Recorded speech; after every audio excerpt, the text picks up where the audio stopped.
Hello students, today we will continue spreadsheet formulas and functions. So in this session I am covering some of the points that is given here. Functions, then rules to enter a function, common functions, library functions, at last managing worksheet. So some of the points are remaining from this lesson. So that is cell references, then formula errors. So that points will be covered in a separate video. Okay, so first of all we will cover these all the points, then I will make a separate video on cell references and its types and formula errors. So first we will see what is function and what is the use of function. Functions are the pre-designed formulas in Excel to perform both simple and complex calculations. So functions are the pre-designed formula, so that is already designed and given for the use. So only we have to specify the name of that function and we can use that function. Okay, we need not to worry about what is the definition of that function and all. So just to specify the name and we can use it. Functions save time and eliminate the chance to write wrong formulas. So by using this function we can save the time. Got it? For example, now if you want to make an addition, so for making addition, don't go on write the cell addresses. So just specify the name of that function, automatically it does that addition. Same way we have plenty of functions, we can use that function to save the time. The second rule comes here, so that is functions begin with the equal to sign. So that is a rule.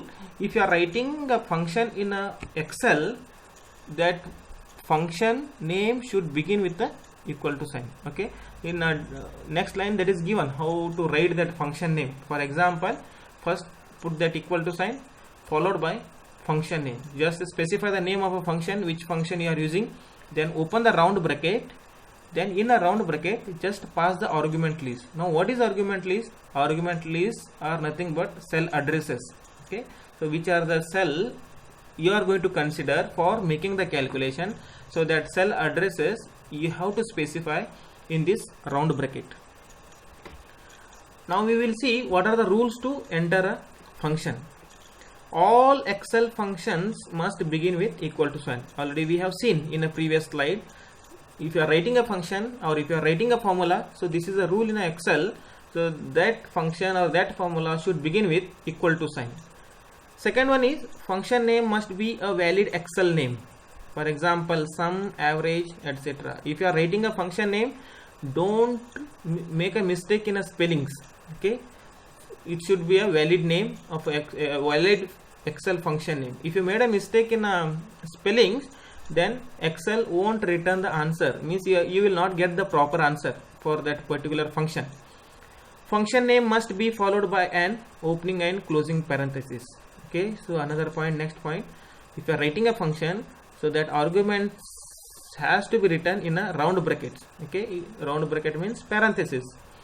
Arguments are enclosed in the parenthesis. So next point, arguments are enclosed in the parenthesis, means in a round bracket. So that arguments means that cell addresses has to be enclosed. One example is given here, is equal to sum. So equal to is a symbol that is used to write the formulas or write the functions, followed by function name. So sum is a function name. Sum means making an addition. Sum, round bracket, open that round bracket or parenthesis. A1 is the first cell and A5 is the last cell. In between you have to use the separator as a colon. So after writing the last cell address, just close that round bracket. Then it forms the correct function and correct formula. So when you press enter key, automatically this function returns the answer. Okay, here some of the common functions are given, so that we will see as for the practical. So as a practical I will show you. So first one is auto sum. What is auto sum? We will see. So in a practical. So let me minimize this window. I will open a Microsoft Excel. Microsoft Excel is here. Okay, I will open this trial sheet. Okay, now see I want to multiply these two values. For that, function is given as a product.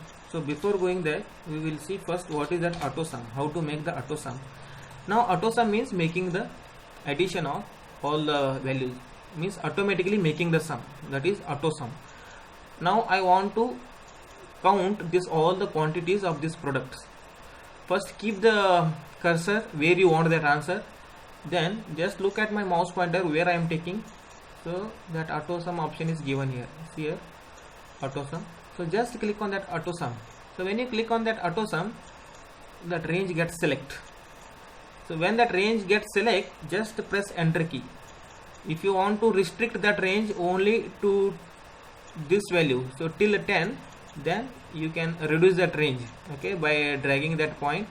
Or if you want to keep it this empty cell, you can keep it. At last press enter key, you will get the answer. So this is auto sum, automatically it makes the addition. We will see auto sum for these numbers. Keep the cursor, go to auto sum option, then click on outside, or sorry, press enter key. Now see here, is equal to sum is the function name, D2, so D column second row, so that is the first cell, and D7, D column 7th row is the last cell. In between colon is used as a separator. So when you will press enter key, you will get the answer. So this is auto sum. Auto sum is used to make the addition of numbers. Next function, that is average. We will see how to use that average function.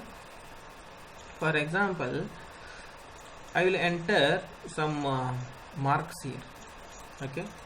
So just consider these are the subject marks of one of the student, okay. 1 2 3 4 5 6 7 8 9 10, okay. So total 10 subject, 10 marks I have entered here.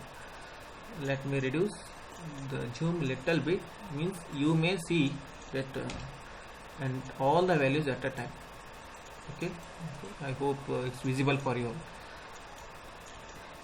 Now here we will make a total of this marks. So for making a total, you can go for this auto sum option. Just click on that auto sum, enter key.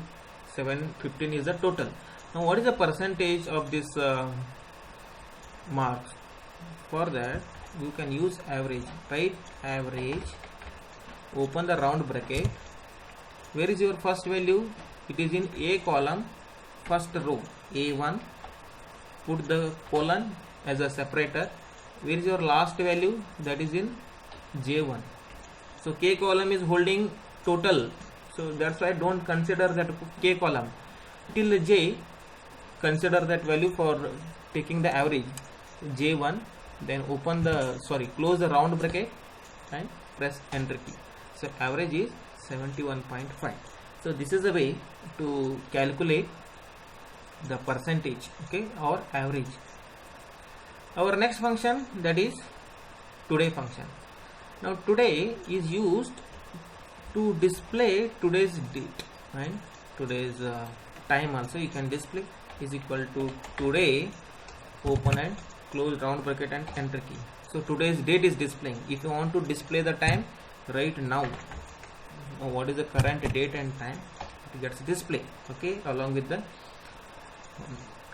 the date, time will be displayed. So exactly system time and system date gets displayed. Now if I change the date and time here, so in my laptop, automatically, so answer will also vary.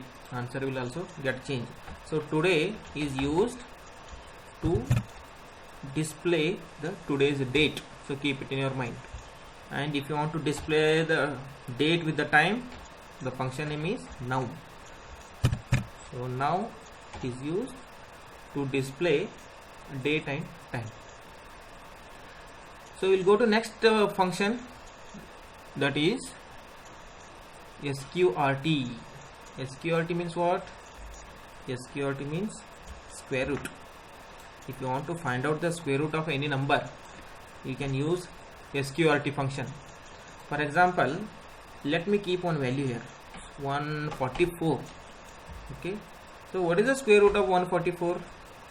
You can write here is equal to SQRT, open the round bracket, where is your value? C column, 6th row, close the round bracket and press enter key. Square root of 144 is 12. Let me take another number, 225. What is the square root of 225? Let us see. Is equal to SQRT, open the round bracket, C column, 8th row, close the round bracket. Okay, 15. So in this way you can find out the square root of any number by using that function SQRT. Next function is power function. Okay, so power function, if you want to find out the power of any value, you can use this power function. See here how to use that power function. Is equal to power, open the round bracket. So which number power you want to find out? You have to write that base number here. I want to see 2 raised to 3. Then 2 is the base, put comma and write power value 2 raised to 3. So 2 comma 3 means the meaning is 2 raised to 3, in the sense 2 into 2 into 2. So 2 into 2 is 4, 4 into 2 is 8. Answer will be 8. Okay. So let us see another example. Is equal to power, open the round bracket, first write a base number. Base number is 5, put a comma and next is power value. So we'll write 5 raised to 2, in the sense 5 into 5. So 5 into 5 is 25. So answer will be 25.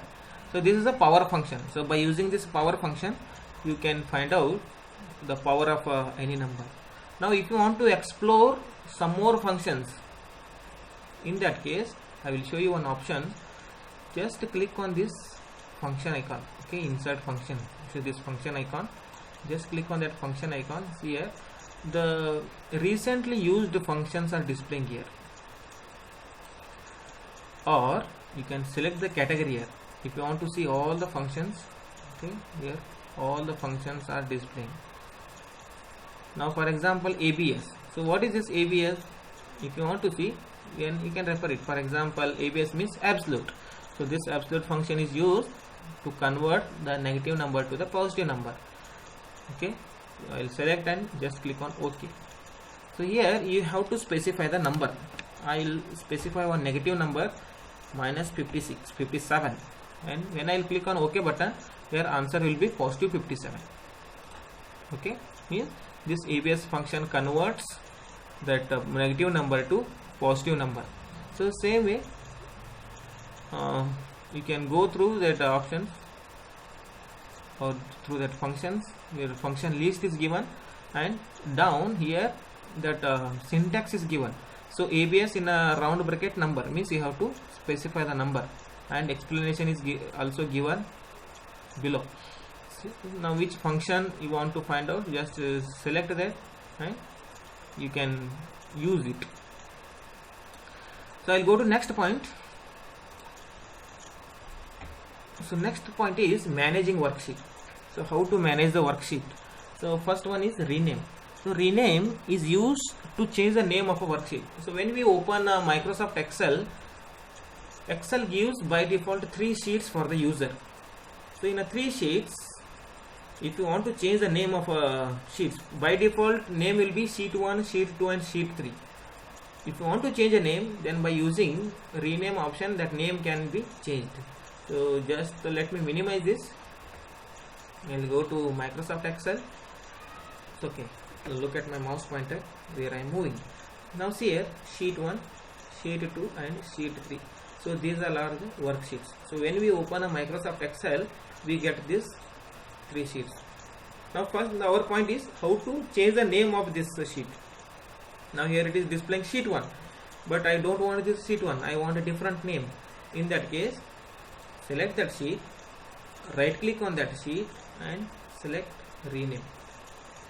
Just select the rename, that name gets highlight and you specify. Now I will specify 8th standard. Okay, so name gets changed. Now I will change the name of this sheet also. This is 9th standard.